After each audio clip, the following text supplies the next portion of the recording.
স্পষ্ট বলতে চাই যে আমরা যারা ডক্টররা, we are Bangladesh, we are doctor, we serve the humanity. আমরা বৈষম্য বিরোধী ছাত্র আন্দোলনের পার্ট এবং আমরা আপনাদেরকে সেবা দিয়ে থাকি। তবে আমরা জানি গতকালকে কিছু ঘটনা ঘটেছে।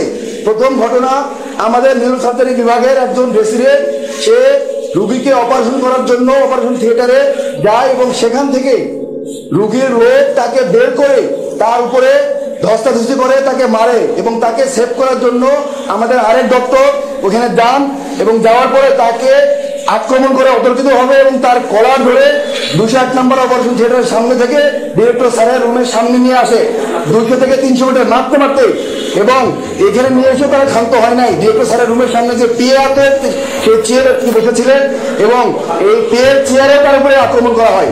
আমরা দফায় দফায় বৈঠক করেছিলাম এবং বৈঠক শেষে আমাদের 2টা সিদ্ধান্ত হয়েছে। 1 নম্বর সিদ্ধান্ত, অনতিবিলম্বে 24 ঘন্টার মধ্যে যারা আক্রমণ করেছে আমাদের চিকিৎসকদের উপরে তাদেরকে গ্রেপ্তার করতে হবে। এবং 2 নম্বর দাবি ছিল যে আমাদের সিকিউরিটি নিশ্চিত করতে হবে। আমরা যারা ইমার্জেন্সি সার্ভিস দেই, আপনারা দেখেছেন যে যারা ইমার্জেন্সি কমপ্লেক্সে থাকেন কত রুগীর লোড থাকে, এবং ইমার্জেন্সি সার্ভিস দেওয়ার জন্য আমাদেরকে যথেষ্ট পরিমাণ আর্মি, পুলিশ এবং অন্যান্য ফোর্স এখানে থাকবে এবং সশরীরে উপস্থিত থাকবে উইথ আর্ম। কিন্তু আমাদের প্রশাসন সেটা করতে ব্যর্থ হয়েছেন। আমাদেরকে আশ্বস্ত করার পরেও আমরা দেখেছি আরো রাতে, কালকে রাতে 2টা বিচ্ছিন্ন ঘটনা ঘটে। আরেকটা ঘটনা হচ্ছে, একটা রুগীকে তারা বাইরে আক্রমণ করেছিল এক গ্রুপ। ওই গ্রুপ সেবা নেওয়ার জন্য ঢাকা মেডিকেল কলেজে এসেছিল ইমার্জেন্সি রুমে, এবং তার যে অপোনেন্ট গ্রুপ ছিল সে ঢাকা মেডিকেল কলেজে ইমার্জেন্সি কমপ্লেক্সের ভিতরে ঢুকে চাপাতি দিয়ে খুবই তার হত্যা নিশ্চিত করে এখান থেকে চলে গেছে। তাহলে আমরা দেখতে চাই যে এখানে রুগীও সেফ না। আপনারা কোথায় সেবা দিতে আসছেন? এখানে রুগীও সেফ না। আরেকটি কথা বলতে চাই, পরে আরেকটা ঘটনা ঘটেছে। আরেকটা ওসেকে, আমরা জানেন যে ইমার্জেন্সি রুমে ওসেকে একটা ক্রিটিক্যাল রুগী এসেছিল ক্রনিক কিডনি ডিজিজের, সেই রুগী মারা যায়।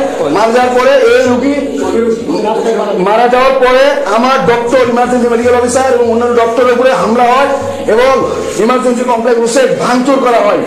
তাই আমরা দেখতে পাই যে এখানে ডক্টর, রুগী কেউ নিরাপদ না। আমরা কালকে ডিরেক্টর স্যারের অনুমতিতে আশ্বাসে কালকে রাতে 11টা বাজে আবার কর্মক্ষেত্রে ফিরে যাই। আমরা সকাল 8টা পর্যন্ত ইমার্জেন্সি সার্ভিস দিয়েছি, সারা রাত ধরে অপারেশন করেছি। আমরা হাসপাতালে ছিলাম, আমরা দেখেছি, রুগীকে সেবা দিয়েছি। স্যারের কথা আশ্বস্ত হয়ে যেহেতু আমরা কাজ করেছি, কিন্তু আমরা কোনো সিকিউরিটি ফোর্স এখানে ভিতরে দেখি নাই। সিকিউরিটি ফোর্স তারা বাইরে ছিল, কিন্তু ইমার্জেন্সি কমপ্লেক্সের সামনে সশরীরে উইথ উইপন থাকার কথা ছিল, আমরা সেটা দেখি নাই। তাই আমরা বাধ্য হয়ে নিজের সিকিউরিটির জন্য আমরা আজকে থেকে কর্মবিরতিতে যাচ্ছি। আমরা 2টা থেকে প্রোগ্রাম রেখেছি বাগান গেটে। আপনাদেরকে অনুরোধ করবো আপনারা সবাই থাকবেন এবং আমাদের দাবি দেওয়া সহ আমরা আপনাদের কাছে আবার ব্রিফ করবো। ধন্যবাদ। সকল ব্যাপারে আমি প্রশ্নের উত্তর দিলে 2টা বাজে আপনারা সবাই থাকবেন প্লিজ। আমাদের এখনো শুরু হয় না। সারা বাংলাদেশের সমস্ত চিকিৎসক, সরকারি বেসরকারি সবাই, আপনার যদি কোনো প্রশ্ন থাকে প্লিজ আমাদেরকে 2টা করে করবেন। আমাদের সমস্ত ডক্টররা জমায়েত হবে 2টা বাজে এবং তারা থাকবেন ঢাকা মেডিকেল কলেজ বাগান থেকে 2টা বাজে। আমরা আপনাদের কাছে আবার প্রেজেন্ট করবো, আপনাদের প্রশ্নের উত্তর শুনবো এবং উত্তর দিব। ধন্যবাদ।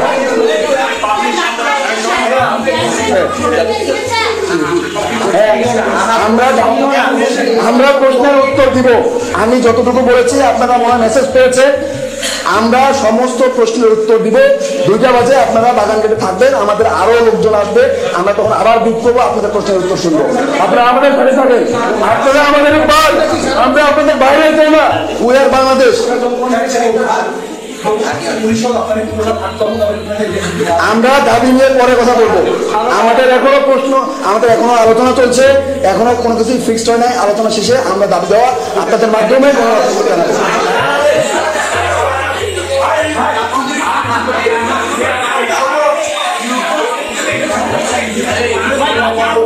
এখন পর্যন্ত ডাক্তার আসেনি, স্যালাইন চলতেছে। স্যালাইনটা একটা বড় একটা স্যালাইন দিয়ে রাখছে, স্যালাইন চলতেছে। রুগী আমার কাকা, ময়মনসিংহ মেডিকেল থেকে আসছি, ওইখান থেকে রেফার করে দিছি ঢাকা মেডিকেলে।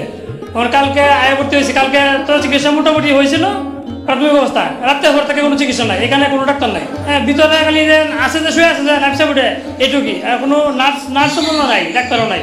একদম ফাঁকা। আমরা চিন্তা ভাবনা এখন কোথায় যাবো? ঢাকা শহরে যত হাসপাতাল আছে সবই তো বন্ধ।